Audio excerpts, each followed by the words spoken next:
Assalamualaikum warahmatullahi wabarakatuh. Perkenalkan, saya Evi Mustikawati, SSI Biomed. Saya adalah salah satu dosen tetap pada program studi Diploma 3 Farmasi, jurusan Kesehatan, Politeknik Bau-Bau. Perjalanan karir saya sebagai dosen dimulai sejak terbit Surat Keputusan Yayasan Kesehatan Nasional pada tahun 2020. Riwayat pendidikan, saya menempuh kuliah S1 pada Fakultas Farmasi di Universitas Islam Makassar dan kemudian melanjutkan ke jenjang S2 Biomedik pada konsentrasi di bidang farmakologi di Universitas Gadjah Mada.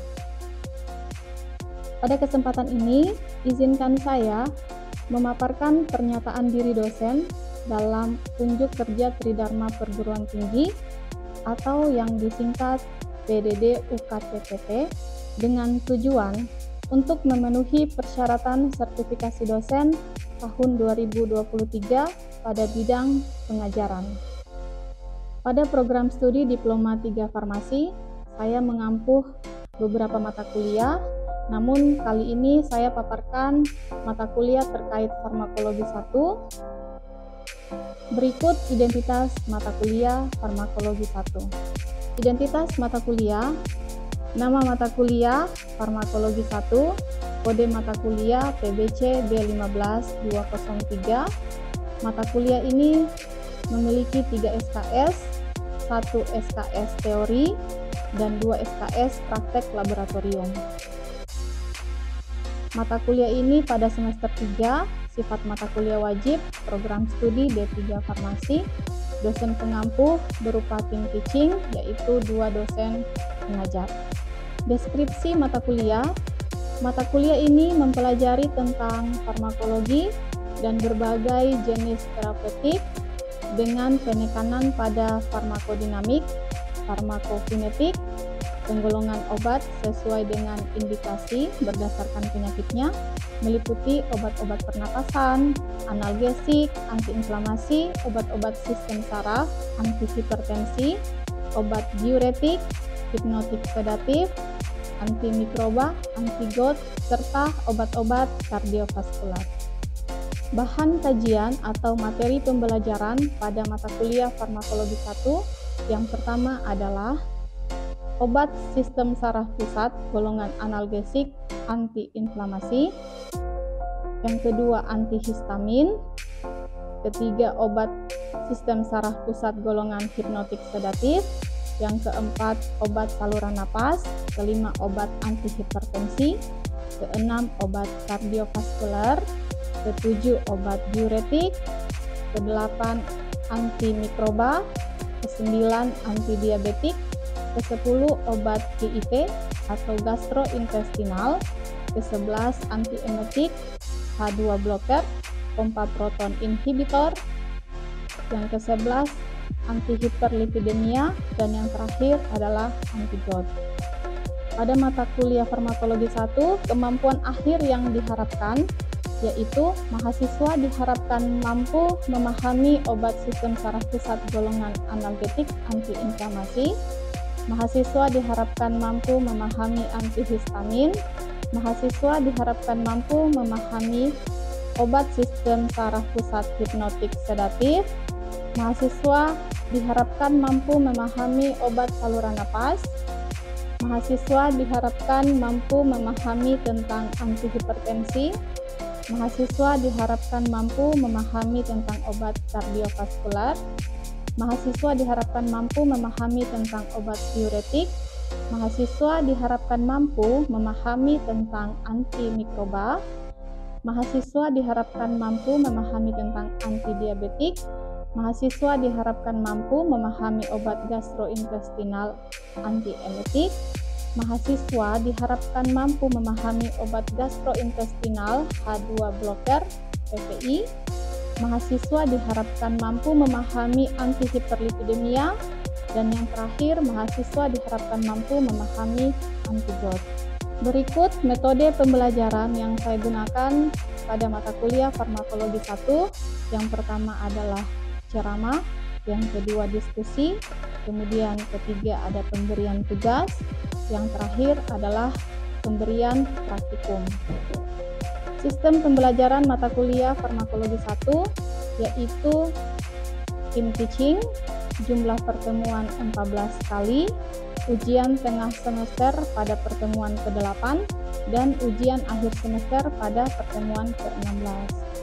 Adapun sistem penilaian mata kuliah pada farmakologi 1 yaitu pertama presensi 10%, tugas sebanyak 10%, ujian tengah semester 10%, ujian akhir semester 20%, dan yang terakhir praktikum laboratorium yaitu sebanyak 50%. Demikian pemaparan pernyataan diri dosen dalam unjuk kerja Tridharma Perguruan Tinggi atau yang disingkat PDD UKT-PT dengan tujuan memenuhi persyaratan sertifikasi dosen 2023 pada bidang pengajaran. Wassalamualaikum warahmatullahi wabarakatuh. Bismillahirrahmanirrahim. Assalamualaikum warahmatullahi wabarakatuh. Waalaikumsalam warahmatullahi wabarakatuh. Alhamdulillah kita bisa kumpul kembali di ruangan ini. Pada kesempatan ini saya akan memaparkan materi analgesik, antipiretik, dan antiinflamasi. Ya, sebelum saya memulai pembahasan, apakah adik-adik ada yang mengingat apa itu analgetik, apa itu antipiretik, dan apa itu antiinflamasi? Saya, Bu. Ya, silakan. Baik, Bu. Analgetik merupakan obat yang digunakan untuk meredakan nyeri, sedangkan antipiretik merupakan obat yang digunakan untuk menurunkan suhu badan pada saat keadaan demam. Itu saja, Bu. Ya, baik. Yang antiinflamasi, siapa yang bisa? Saya, Bu. Silakan. Baik, Bu. Antiinflamasi adalah kelompok obat yang digunakan untuk mengurangi peradangan. Itu saja, Bu. Ya, terima kasih. Oke, slide selanjutnya. Pendahuluan, analgetik merupakan obat yang digunakan untuk meredakan rasa nyeri. Antipiretik merupakan obat yang dapat menurunkan suhu badan pada keadaan demam. Kemudian yang antiinflamasi merupakan kelompok obat yang digunakan untuk mengurangi peradangan. Oke, sebelum saya lanjut, ada beberapa faktor yang mempengaruhi peradangan, ditandai dengan rubor atau biasa disebut dengan kemerahan, kalor peningkatan suhu, tumor yaitu pembengkakan, dolor adalah nyeri, kehilangan fungsi. Kita masuk di analgetik antiinflamasi, analgetik dengan antiinflamasi, dan analgetik tanpa inflamasi. Nah, di sini analgetik dengan antiinflamasi itu ada beberapa contoh golongan obatnya, yaitu antiinflamasi non-steroid, dan yang kedua ada steroid. Kemudian untuk golongan analgetik tanpa inflamasi, dia itu contohnya seperti morfin, tramadol, dan paracetamol. Oke, kita lanjut di analgetik antiinflamasi. Pada golongan non-narkotik, itu ada NSAID, steroid, tramadol, paracetamol, dan golongan narkotik ada morfin. Nah, pada golongan non-narkotik ini digunakan untuk pasien yang merasakan nyeri dari ringan hingga sedang. Sedangkan pada golongan narkotik dia bisa digunakan apabila si pasien sudah dalam keadaan nyeri yang sangat hebat, ya. Selanjutnya saya menjelaskan tentang mekanisme kerja NSAID. Adik-adik bisa melihat ketika kita mengalami cedera, itu pada enzim fosfolipase A2, dia akan mengaktifkan fosfolipid menjadi asam arakidonat. Nah, pada asam arakidonat ini dia terbagi atas dua, yaitu lipooksigenase atau biasa disebut dengan LOX dan COX biasa disebut dengan siklooksigenase. Sudah pernah dengar di farmakologi dasar? Oke, lanjut. Nah, pada COX ini dia menghasilkan COX-1 dan COX-2. Di COX-1 maupun di COX-2 ini akan menghasilkan PG. PG itu adalah prostaglandin. Jadi COX-1 dan COX-2 menghasilkan PG. Ya. Kemudian pada PG di COX-1 itu dia akan menghasilkan sitoproteksi mukosa gastrik dan homeostasis platelet.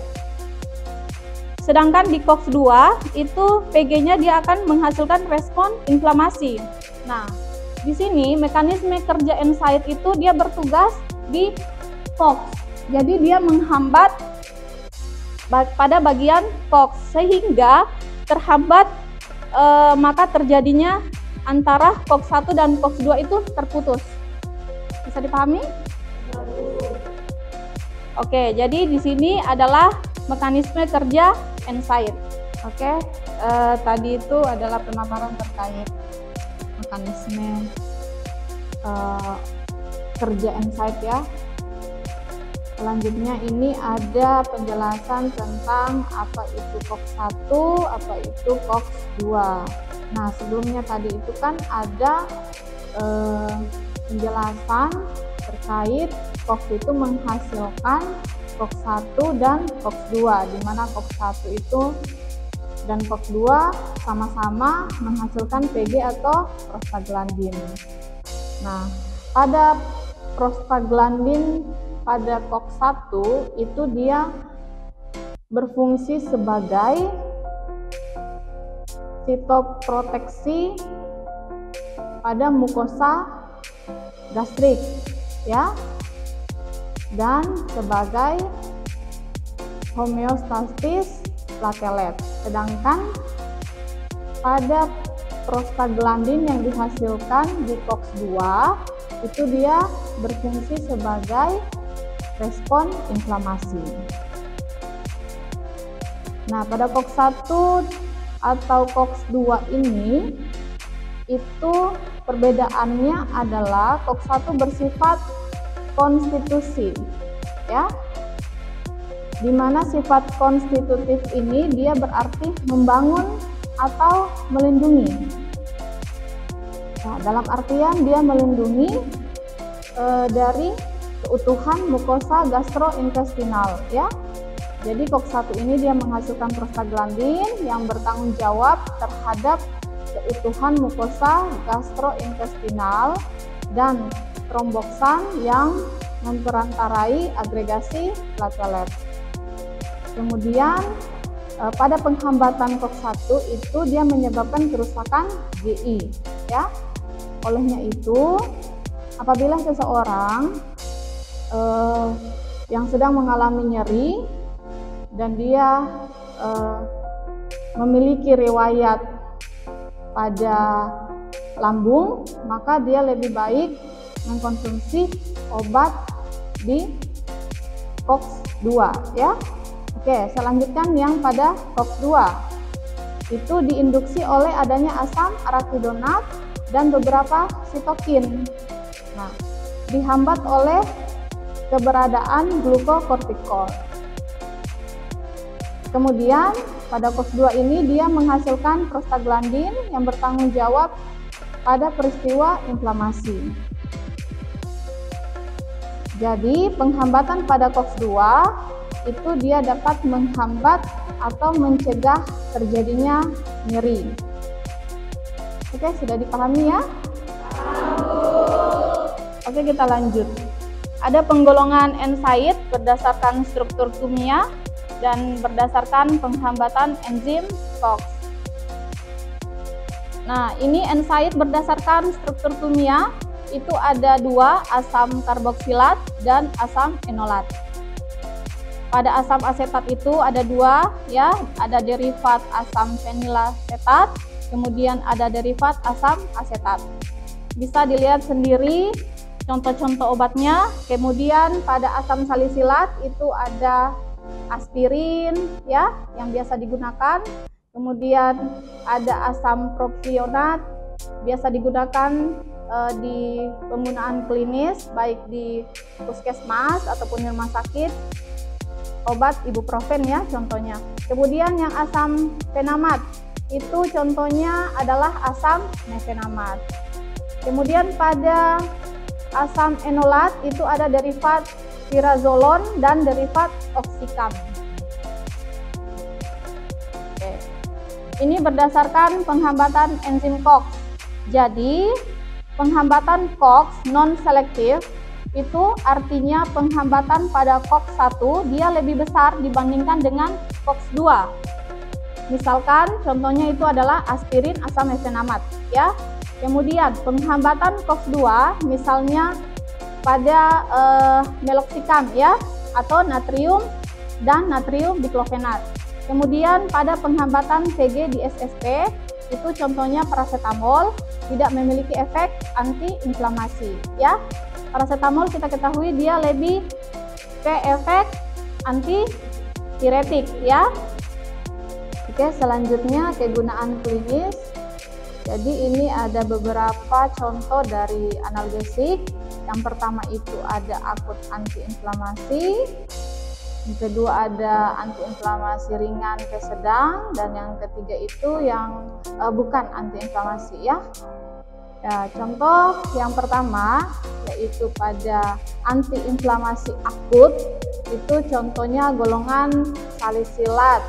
Semisal contoh obatnya adalah aspirin. Kemudian golongan pirazolon, contoh obatnya itu dipiron. Kemudian golongan indol, contoh obatnya itu indometasin. Kemudian yang kedua, antiinflamasi dari ringan ke sedang.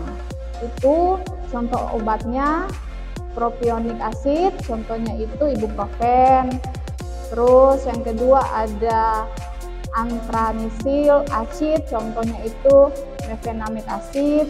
Kemudian arilacetic acid itu contohnya diklofenak.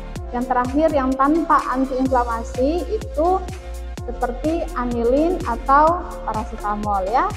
Karena kenapa? Paracetamol ini dia lebih ke antipiretik. Oke, dipahami? Oke, ini contoh dari asetosal, asam asetil salisilat, aspirin. Dia memiliki aktivitas analgesik, antipiretik, dan antiinflamasi. Berarti asetosal ini dia memiliki ketiga jenis tadi ya, yaitu dia bersifat analgetik, dia bersifat antipiretik, dan antiinflamasi. Dia memiliki efek antiplatelet sehingga dapat mencegah pembekuan darah. Kemudian yang ketiga, dia dapat menyebabkan iritasi mukosa lambung. Ya, sebaiknya jangan diminum ketika lambung kosong. Kemudian dia dapat menyebabkan gangguan serius pada hepatik dan susunan saraf pusat. 20% pasien asma memiliki sensitivitas alergi terhadap aspirin. Kemudian aspirin sebaiknya tidak digunakan pada wanita hamil. Oke, ada yang mau ditanyakan sebelum saya lanjut? Bu. Ya, silakan. Terima kasih Bu. Pertanyaan saya, kenapa obat asetosal dapat mengganggu iritasi mukosa lambung? Dan kenapa wanita hamil tidak bisa mengonsumsi aspirin karena akan memperpanjang waktu kelahiran? Terima kasih Bu. Ya, terima kasih pertanyaannya. Ya, karena asetosal itu bersifat asam, maka dari itu dia tidak bisa dikonsumsi sebelum ada isi perut ya, karena akan mengiritasi lambung. Kemudian tadi pertanyaan kedua itu kenapa wanita hamil tidak boleh mengkonsumsi aspirin ya? Ya, itu dikarenakan aspirin ini dia akan menghambat terbentuknya PG. Tahu PG tadi itu adalah prostaglandin ya. Di mana PG ini dibutuhkan untuk membantu proses kontraksi pada uterus pada ibu hamil. Sehingga apabila si PG tadi ini dia terhambat, maka akan memperlambat proses kelahiran. Oke, kita lanjut. Paracetamol atau acetaminophen.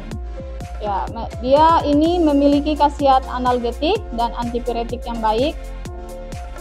Dia juga menghambat pembentukan prostaglandin secara sentral namun tidak di jaringan sehingga tidak berefek sebagai antiinflamasi.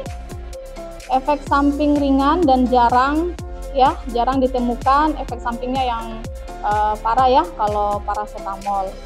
Pada dosis besar dia dapat menyebabkan kerusakan hati. Pada dosis terapi merupakan pilihan yang aman bagi banyak kondisi. Dia dapat digunakan pada anak-anak, orang dewasa, ibu hamil maupun yang sedang menyusui. Kalau pada slide ini apakah ada yang mau bertanya? Saya, Bu. Ya, silakan. Baik. Terima kasih atas kesempatan yang diberikan kepada saya. Saya ingin bertanya, Bu, kenapa bisa paracetamol itu menyebabkan kerusakan pada hati, Bu? Ya, terima kasih pertanyaannya. Apakah dari pertanyaannya Salmudin ada yang mau menjawab? Saya Ibu, silahkan. Baik, terima kasih atas kesempatan yang telah diberikan kepada saya. Saya akan menjawab pertanyaan dari Salmudin, yang dimana jawaban saya adalah karena paracetamol dapat meningkatkan kadar SGPT dan SGOT yang merupakan suatu parameter kerusakan hati. Terima kasih, Bu. Ya, terima kasih.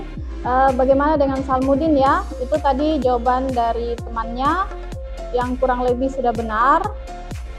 Apabila memang kita mengkonsumsi obat paracetamol melebihi dari dosis yang terapinya, maka itu dia akan menyebabkan keracunan.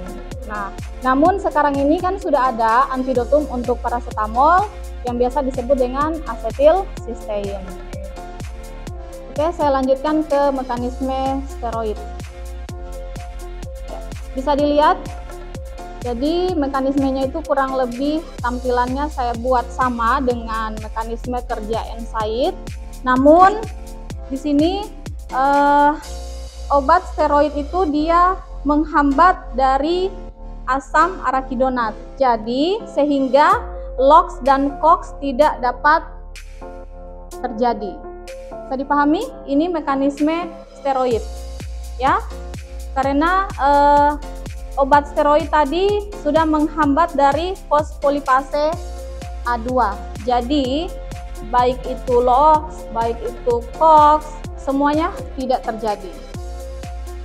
Oke. Lanjut, ada penggolongan kortikosteroid. Di sini ada dua, yaitu glukokortikosteroid, kemudian ada mineralokortikosteroid. Ya, pada golongan pertama itu glukokortikosteroid ada efek antiinflamasi nyata, kemudian efek utama penyimpanan glikogen hepar menjadi besar, kemudian pengaruh kesetimbangan air dan elektrolitnya itu kecil. Sedangkan pada di mineralokortikoid itu antiinflamasinya nyata, efek utama penyimpanan glikogen hepar menjadi kecil, dan pengaruh kesetimbangan air dan elektrolitnya besar. Oke, ini merupakan obat golongan opiat. Ya, ada beberapa yaitu morfin, kodein, petidin, fentanil, sama tramadol. Ya, yang morfin itu digunakan sebagai standar analgesik opiat lain ya. Kemudian yang kodein itu waktu paruh 3 jam, sedangkan yang petidin itu dia waktu paruhnya 5 jam, yang fentanil waktu paruhnya 3 jam, kemudian yang tramadol waktu paruhnya 6 jam. Oke.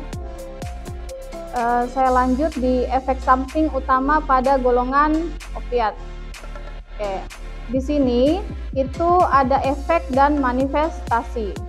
Nah, perubahan mood itu dia menyebabkan manifest,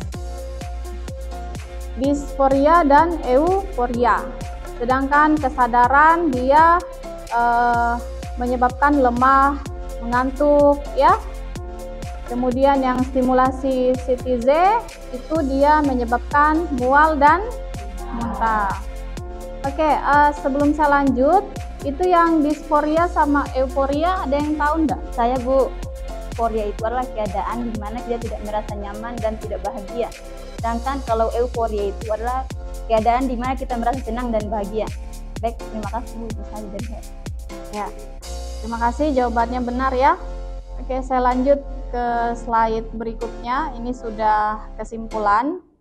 Jadi obat di sini ada beberapa yang saya tampilkan. Kemudian ada item analgesik, antipiretik, dan antiinflamasi. Jadi yang kortikosteroid itu dia lebih banyak pada berefek di antiinflamasi. Bisa dilihat jika tanda plusnya itu lebih banyak, maka dia lebih berperan indikasinya di antiinflamasi. Seperti contohnya yang kortikosteroid, kemudian phenylbutazone ya, dia lebih ke antiinflamasi. Dan indometasin juga dia ke antiinflamasi. Yang analgesik itu pada obat tramadol ya. Yang antipiretik dia pada obat paracetamol. Selanjutnya adalah terima kasih untuk adik-adik. Pertemuan kedepannya saya kasih tugas ya. Tugasnya itu adalah tolong dikumpulkan nama-nama obat analgesik, antipiretik, dan antiinflamasi. Begitu ditambahkan juga dengan indikasinya ya. Jadi pada pertemuan ke depan saya terima tugasnya. Ya, saya tutup pembahasan materi kali ini dengan ucapan wassalamualaikum warahmatullahi wabarakatuh. Waalaikumsalam warahmatullahi wabarakatuh. Sama-sama, terima kasih kembali, belajar yang giat ya.